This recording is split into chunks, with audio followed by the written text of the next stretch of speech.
Bueno, seguimos. Como decíamos, entonces sucede la masacre de Trelew, el 22 de agosto de 1972, y solo un mes y medio después se da un proceso tremendamente significativo que es lo que se va a conocer como el Trelewazo.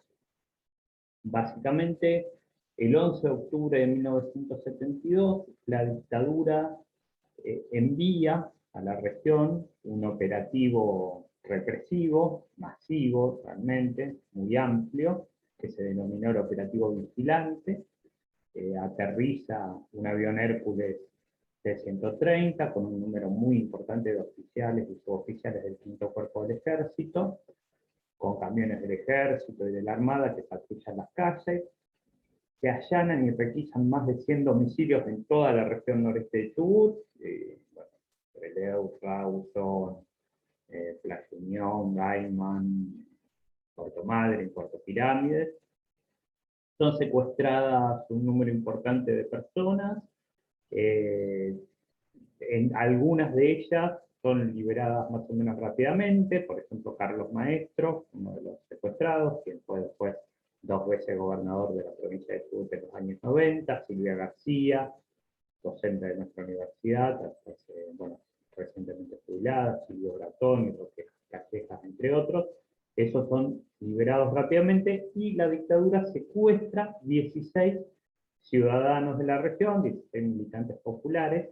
Justamente fíjense, ¿no? Como siempre se recurre a estas cuestiones bien simbólicas para imponer el terror, 16 igual que la cantidad de asesinados del 22 de agosto de 1972. Repito, esto es solo un mes y medio después. Bueno, el ejército directamente controla la ciudad, la ocupa militarmente, como si fuese una ciudad enemiga, ¿no? Esta es la parte de la lógica, como decíamos también en la clase sobre el cordobazo, de la doctrina de seguridad nacional, que ocupa la ciudad como si fuese una ciudad enemiga, pero a partir de eso, en lugar de generar un proceso de inmovilización de la sociedad, se genera al revés una gran movilización popular. Los partidos políticos se empiezan a juntar, empiezan a discutir qué hacer ante la detención de estos 16 militantes, a los que se sumaba Mario Belamaya, militante radical muy importante, súper reconocido, defensor de los presos políticos, luego fue diputado nacional. Mario Belamaya había sido detenido un tiempito antes, también acusado de haber participado de la fuga. Amaya era apoderado de presos políticos y además estaba en el aeropuerto en el momento en que los que intentan fugarse y no lo logran, los que luego son masacrados, tomaron el aeropuerto, y entonces por esos factores la dictadura lo acusa de haber sido parte de la fuga y lo había detenido antes, y a Maya se suman estos 16 detenidos.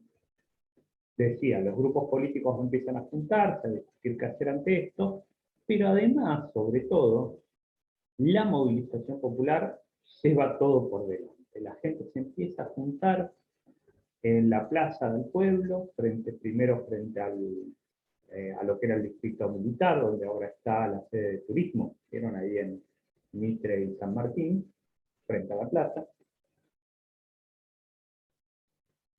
Y luego se empiezan a trasladar hacia el Teatro Español, donde el Teatro Español, también frente a la plaza, y empiezan a sesionar, ¿no? A discutir en asamblea qué hacer. Empieza a funcionar lo que se va a conocer como la Asamblea del Pueblo, la Casa del Pueblo. Esa Asamblea del Pueblo que va a sesionar día y noche durante varios días. Básicamente es un lugar donde se juntan masivamente la población de la región, se discute, se decide que no se va a frenar con la lucha hasta que sea liberado el último de los detenidos, se conforma la comisión, una comisión permanente de solidaridad que retoma a la comisión de solidaridad con los presos políticos y sociales, de los cuales esos 16 detenidos todos eran integrantes, y se empiezan a generar movilizaciones, ¿no? Movilizaciones que son absolutamente masivas. Trelew era una ciudad de 20.000 habitantes y hay movilizaciones que llegan a las 6.000 personas. ¿Sí? Obviamente venía también gente de los otros pueblos, de las otras ciudades, pero es absolutamente masivo. ¿no? Hay convocatoria a huelga general, aún contra la CGT apoyaba la dictadura, la CGT local, no la CGT nacional, pero la CGT local apoyaba la dictadura, pero aún así la Asamblea Popular decide convocar a la huelga, y la huelga el 13 de octubre es absolutamente masiva. Hay nuevas huelgas del 20 de octubre y el 27, también con unas adhesiones muy importantes. Se suman los estudiantes, se suman los profesores, se suman los docentes, se suman obreros de las plantas textiles, y se suma especialmente la gente de los barrios, de esas barriadas populares que vivían en tan malas condiciones, que venían movilizándose en los últimos meses, especialmente por las condiciones de vida. Y en este marco, en una coyuntura que quizás uno pensaría que no los iba a interpelar tanto, porque a veces la mirada historiográfica más tradicional supone que los grupos guerrilleros y los sectores vinculados a la defensa de los presos políticos eran más bien sectores medios, y justamente el Treleguazo da por tierra esta interpretación que yo creo que es malintencionada y errónea, ¿no? Que los grupos guerrilleros solo representaban un grupos ligados a las clases medias, a la intelectualidad, al estudiantado, y que no tenían una inserción popular mucho más amplia. Bueno, el Treleguazo demuestra que era mentira. Hay una enorme solidaridad popular, hay una enorme adhesión de las barriadas populares, de la gente bien de abajo, y esto se demuestra en muchos hechos. Hay una serie de fotografías recopiladas, por ejemplo, por el Centro Cultural de la Memoria, que muestran cómo los vecinos del barrio de La Laguna se movilizaban con banderas exigiendo la libertad de los presos políticos, y esto se refleja masivamente en el Treleguazo, donde esos sujetos populares de los barrios más pobres de Trelew se movilizan masivamente. Es tan amplia la convocatoria, es realmente una insurrección popular, ¿no? Algo que surge de abajo, que trasciende todo lo imaginado. Esto, repito, 6.000 personas movilizadas en una ciudad que no excedía de los 20.000 habitantes, que el mismo gobernador de la provincia, que no era un gobernador en realidad, ¿no? Era un interventor designado por la dictadura, a dedo, tiene que tiene que hacerse cargo de este reclamo, tiene que decir, si no logro, se compromete a que si no logra la libertad, algunos de los detenidos iba a renunciar, y le pide al ministro del Interior que libere a algunos de los detenidos. Básicamente el pedido de haber sido liberar a algunos detenidos, porque si no me llevan por delante la gente. Y el 16 de octubre, o sea, los 5 días, el lunes 16 de octubre, se liberan a 9 de los 16 detenidos, 17 si le sumamos a Mario Velasco, ¿no? Isidoro Pichilef en realidad había sido detenido el 12 de octubre, y se le sumaba la libertad de Sergio Soto Ojeda, de Encarnación Díaz de Mulhol, de Beltrán Mulhol, de Elisa Martínez, también fue docente de nuestra universidad, Elisa, de Orlando Echeverría, un conocido radiólogo muerto, fallecido lamentablemente hace unos años, Manuel del Villar, Alberto Barceló, Sergio Maida y José Montalvo.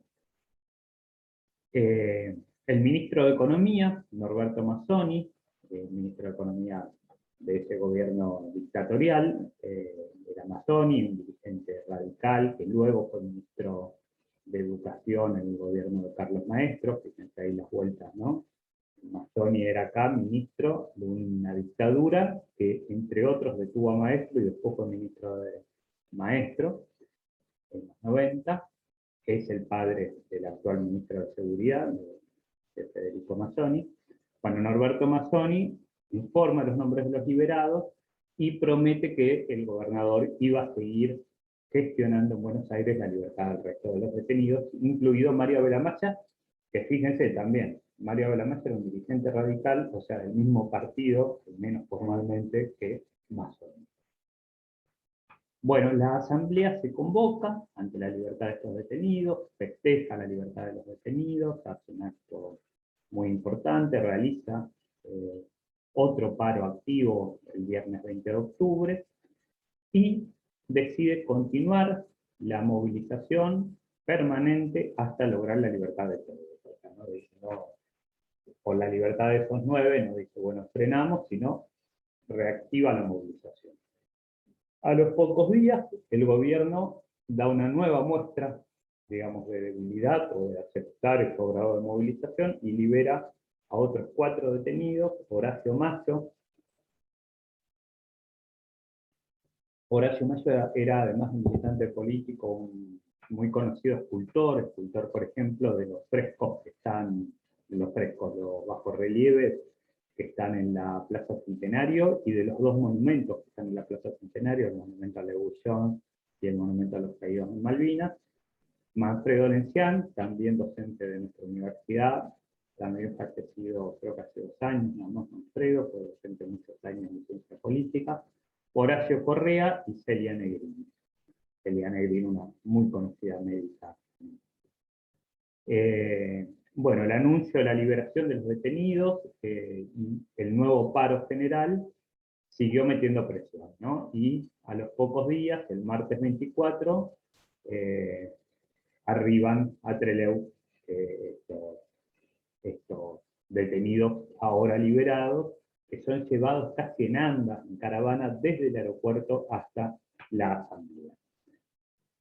El domingo 29 de octubre, a los pocos días, son liberados también Ángel Bell y Peralta, Gustavo Peralta, en el aeropuerto de Trelew. Ángel Bell había sido detenido, que luego fue secuestrado por la última dictadura.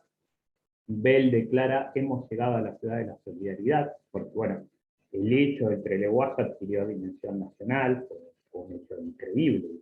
Piensen, en medio de una dictadura, en la misma ciudad donde un mes y medio antes habían masacrado a 19 personas, asesinado a 16, la gente, en vez de meterse adentro de la casa ante la detención de 16 de sus conciudadanos, sale a la calle masivamente. Un hecho muy llamativo, ¿no? Y finalmente, manteniéndose la movilización, no con el mismo grado diario, pero sí con continuidad, finalmente el lunes 13 de noviembre se logra también la libertad de Mariano de la Maya. Mariano de la Maya había sido detenido el 18 de agosto, y bueno, y ahí se hace un gran acto en el aeropuerto y una caravana de automóviles hasta el Teatro Español, y Amaya tacha su propio nombre de la lista de 17 detenidos, siendo el único que faltaba. Se hace un acto que lo cierra Mariano de la Maya.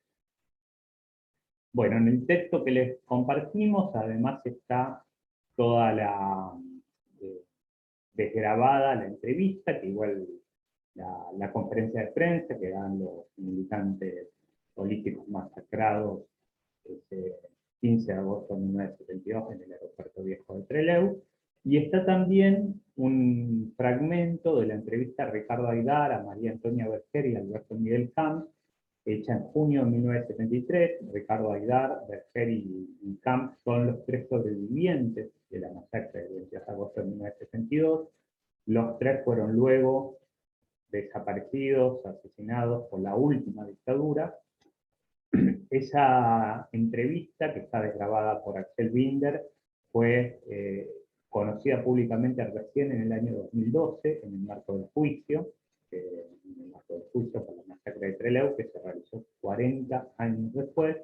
Y bueno, y nos interesa mucho que conozcan esta situación, que bueno, siendo parte de esta región, de esta provincia, en muchos casos de esta ciudad de Trelew, o de Rawson, o de Madrid, todas ciudades hermanadas de su historia, que conozcan esta historia,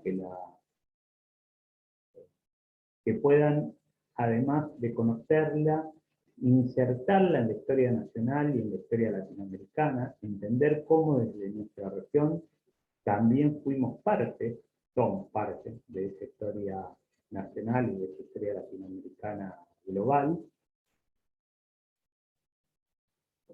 y relacionarla con el terrorismo de Estado y con el marco nacional e internacional también en ese sentido. En las clases siguientes vamos a seguir viendo cómo esto se relaciona con la dictadura militar de 1976 y otros hechos relevantes para nosotros.